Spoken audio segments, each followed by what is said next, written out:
नमस्कार दोस्तों, मैं बालमुकुंद धुरिया। उत्तर प्रदेश के एक हिस्से में कल नगर पंचायत का वोट पड़ना है और खासकर लखनऊ में भी कल वोट पड़ेगा। लखनऊ की महान जनता से और उत्तर प्रदेश की महान जनता से कल वोट के पहले एक अपील हम करना चाहते हैं। इस दौर में भारतीय राजनीति के तमाम पैरामीटर बदल रहे हैं। पिछले दिनों पुलवामा की एक घटना जिसमें भारत के 40 हमारे सैनिक जो थे वो बम से उड़ा दिए गए थे, बहुत बीभत्स हत्या हुई थी सैनिकों की। उस घटना पे भारतीय जनता पार्टी ने पूरे देश में माहौल बनाया और एक माहौल क्रिएट करके उसका चुनावी लाभ लिया। भाजपा के ही एक पूर्व राज्यपाल ने इस बात का खुलासा किया कि पुलवामा की घटना का अंदेशा पहले से सरकार को थी।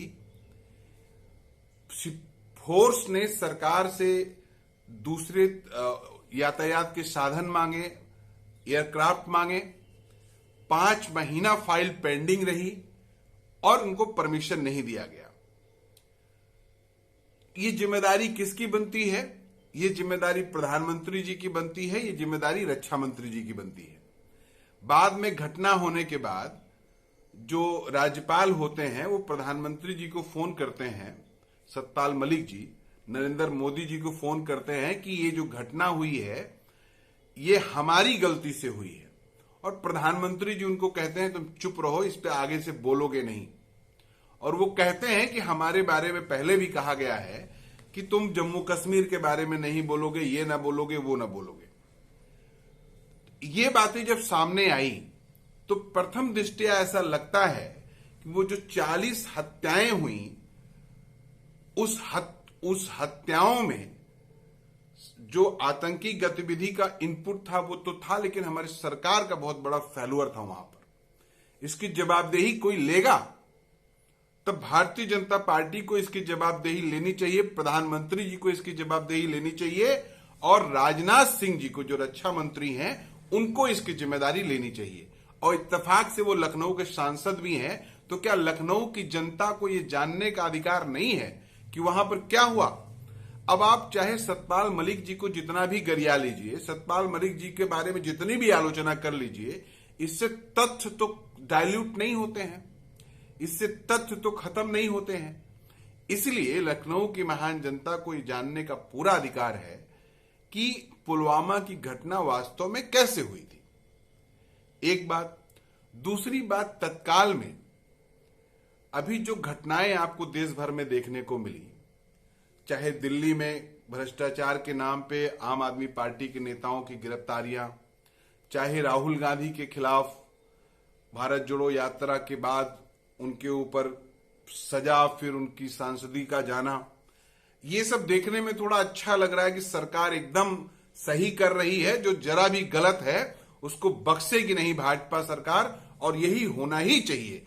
चाहे छोटा हो चाहे बड़ा हो, हर आदमी को उसके गुनाह की सजा मिलनी चाहिए। लेकिन वहीं पर भारत का नाम पूरी दुनिया में रोशन करने वाले हमारे रेसलर, हमारे महिला खिलाड़ी जब इस सवाल को लेकर धरने पे बैठे हों कि हमारे जो कुश्ती संघ के अध्यक्ष हैं उनकी आदत खराब है, वो सेक्सुअल हैरेसमेंट करते हैं हमारे खिलाड़ियों के साथ, उनके ऊपर मुकदमा दर्ज किया जाए, उनके खिलाफ कार्रवाई की जाए। 3-3, 4-4 महीना हो जाता है, ये सरकार मुकदमा नहीं दर्ज करती है। क्या ये लखनऊ वालों के लिए चिंता का विषय नहीं है? एक निर्भया कांड हो जाएगा, पूरा देश अगरबत्ती लेके चलेगा, पूरा देश न्याय की मांग करेगा, उस समय दिखता है कि न्याय, जस्टिस के लिए पूरा देश कैसे खड़ा है। तो आज हम कोई घटना होने का पहले इंतजार कर ले, कोई रेसलर सुसाइड कर ले, कोई रेसलर कोई इस तरह के इनिशिएटिव में फंस के कोई अपने जीवन समाप्त कर ले, तब हम जागेंगे इस पे।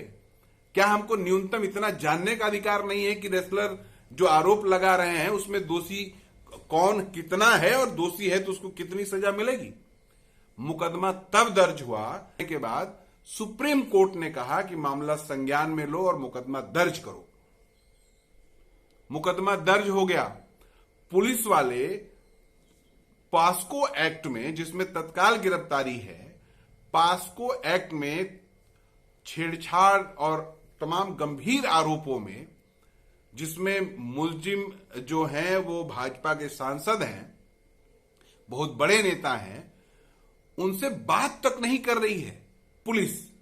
और रेसलर धरने पे डटे हुए हैं कि इनके खिलाफ कार्रवाई हो, नहीं तो कुछ भी हो सकता है, हत्या वत्या भी हो सकती है। और अभी लगातार जो वीडियो आ रहे हैं, सांसद जी कैसे पत्रकारों को डांट रहे हैं, कैसे रोज आके बाइट दे रहे हैं, तो ये लखनऊ वालों को ये जानने का अधिकार नहीं है कि दिल्ली में क्या हो रहा है। आखिर ऐसा क्यों हो रहा है कि भारत का नाम रोशन करने वाली बेटियां अगर ये आरोप लगा रही हैं कि उनके साथ गलत हुआ, तो गलत करने वाला कोई भी हो उसको जेल के पीछे होना चाहिए। और तब हद ये हो गई कि जो मुलजिम है, जिसको आरोपी बनाया गया है, जिसके ऊपर आरोप है, वो कह रहा है न मैं इस्तीफा दूंगा, मैं न झुकूंगा, मैं तब इस्तीफा दूंगा जब देश के प्रधानमंत्री हमसे कह दें, जब भाजपा के प्रदेश अध्यक्ष हमसे कह दें, जब अमित शाह जी हमसे कह दें अभी तत्काल इस्तीफा दे दूंगा, मैं सामने नतमस्तक हो जाऊंगा। लेकिन ये बड़े बड़े नेता इस पूरी परिघटना पे एक शब्द बोलने को तैयार नहीं है। क्या लखनऊ की जनता ये जानने को तैयार नहीं है? ये जानना उसका अधिकार नहीं है कि हमारे प्रधानमंत्री जी आज चुप क्यों हैं? मन की बात कह रहे हैं, उनको इतना तक याद है कि कांग्रेस ने उनको 99 गालियां दी हैं, 100 गालियां दी हैं, तो ये उनको जानने का अधिकार नहीं है कि रेसलर सही कह रहा है कि गलत कह रहा है? उनको क्या ये पता नहीं है कि उनके सांसद ने ये बात कह दी है? और कानून इस देश में मजाक, बड़े लोगों की जूती बन गया है। जिनका ताकत है, जिनके पास पावर है, उनके पीछे पीछे मुंह और हाथ बांध के घूमने वाली जानवर का नाम बन गया है कानून। क्योंकि पुलिस कोई एक्ट नहीं कर रही है, पुलिस कोई पहलकदमी नहीं कर रही है। तब साथियों, ये चुनाव इसलिए बहुत महत्वपूर्ण हो गया है कि बिल्किस बानो को न्याय मिलेगा कि नहीं मिलेगा। ये चुनाव इसलिए बहुत महत्वपूर्ण हो गया है कि ये जो नया ट्रेंड पॉलिटिक्स में पैदा हुआ है कि भीड़ इकट्ठा करके किसी को भी मार डालो, किसी का भी कत्ल कर दो, कोई तुमको पूछने वाला नहीं है। और मैं आज आपके सामने ये कह रहा हूं, इलाहाबाद में जो हुआ है, 3 नौजवान जो 7-7 लाख 6-6 लाख की बंदूक को लेके पुलिस की कस्टडी में एक पूर्व विधायक, पूर्व सांसद की जो हत्या किए हैं, कदाचित कल इसी प्रक्रिया के दौरान उनकी जमानत हो जाए, कदाचित कल इसी प्रक्रिया में आपको देखने को मिले कि वो भाजपा से एमपी एमएलए बन गए, कल इसी प्रक्रिया में आपको देखने को मिले कि उनका जगह जगह स्वागत हो रहा है, उनका अभिनंदन हो रहा है। ये जो समाज में हमने ये बना दिया है, समाज को जो ये दिशा हमने दे दी है, क्या लखनऊ इस पे चिंतित नहीं है? क्या लखनऊ इस पे गंभीर नहीं है? अगर है तो कल इस फैसले में दिखना चाहिए। अगर लखनऊ इस पे गंभीर है तो कल वोट देने के पहले जरा चिंतित रहिएगा, जरा सोचिएगा। भारतीय जनता पार्टी को एक बार फिर से लखनऊ में जिताने से आपको हासिल क्या होगा, यह आप जरा सोचिएगा। और अगर भारतीय जनता पार्टी लखनऊ में हारती है तो उसको अपने इन सब कामों पे रिव्यू करना होगा, फिर से सोचना होगा, फिर से गुन्ना धुनना होगा, और कदाचित वो इन जन विरोधी कार्यों से पीछे हटे। निर्णय आप पे करना है लखनऊ के निवासियों, निर्णय आपको करना है उत्तर प्रदेश के सबसे बुद्धिजीवी समाज के लोगों। आप चिंतन करिएगा, मनन करिएगा। कोई एक मेयर बनेगा, लगातार बनता रहा है, लेकिन ऐसे निर्णायक घड़ी, ऐसे राजनीतिक परिपेक्ष, ऐसे राजनीतिक परिस्थिति रोज रोज नहीं बनती है। ऐसी परिस्थितियों में आम आवाम का, आपका मत और आपका निर्णय बहुत महत्वपूर्ण हो जाता है।